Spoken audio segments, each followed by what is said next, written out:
Brighton houses some of the wealthiest citizens in Melbourne. It's a beachside suburb and features some grand homes and more recently some stunning contemporary modern homes.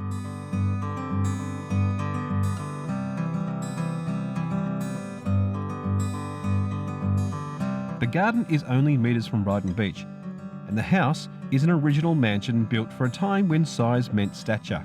It's a stunning pool that matches really well with the architecture of the old house.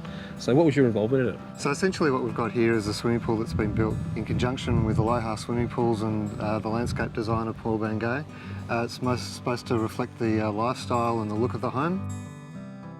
The front of the house is a 1920s, very Hollywood style architecture. And that meant to me, having fun, very loose planting schemes, that Beverly Hills style of pool that you see at the Beverly Hills Hotel.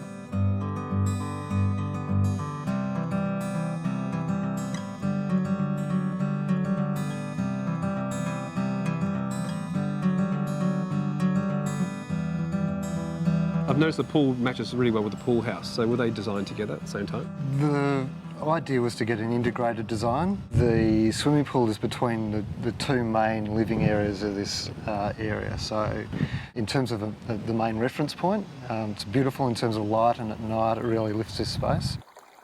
The coping in the pool is really quite stunning and really adds to the feature of the pool. What's the stone you've used there? It would have been obviously selected by the landscape designer.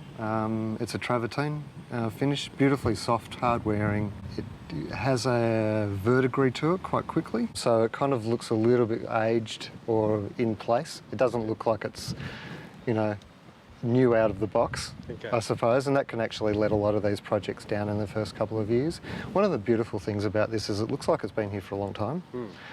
I'm sure it's only been here for about 12 months or thereabouts, so without looking worn in or old, it does have this kind of warmth to it, which is really important. We did an older style pool because it was very important the back of the house did match the front of the house. So it was a very old style that they were adding onto the back of the house. So it was important that the pool felt old and not modern, so it integrated with the architectural style at the back. What I really love about what they've captured here is those beautiful, what used to be bird aviaries.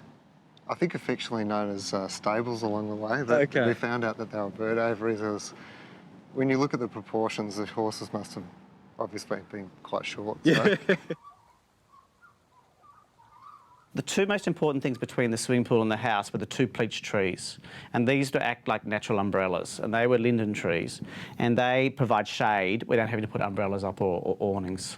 And they were very important to us. The surrounding planting, of course, was the strelitzias and the palms, and that very much that Hollywood style of planting.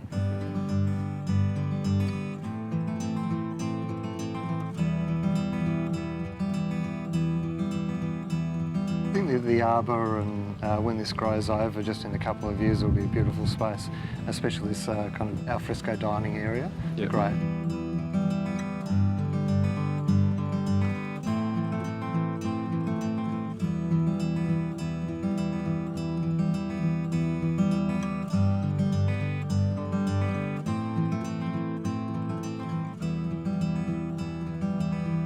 So one of the biggest changes with regard to swimming pool maintenance has been the in-floor cleaning system. You can hear that head down there. What that's doing is it's actually sweeping the benches and seats. There's a number of in-floor cleaning heads, and they're a pop-up head, similar to, I suppose, a sprinkler head, but they're directing debris across the bottom of the swimming pool into a main drain. The owner here apparently hasn't vacuumed the swimming pool for about 12 months, and I did kind of say, well, was there someone looking after it? Because I didn't half believe her. I didn't think it would work quite that well, but she insists that no one's vacuumed the swimming pool for 12 months. When considering the planting around the pool, it's wonderful that you work with Aloha because they do wonderful cleaning systems. So I don't have to worry about plants that are deciduous or evergreen or what leaves are going to drop in, because I know that their cleaning systems are good enough to cope with any style of planting I do. It allows me that freedom to do any planting I want. This garden and pool really make the home. It's relaxed where it needs to be and formal where it counts.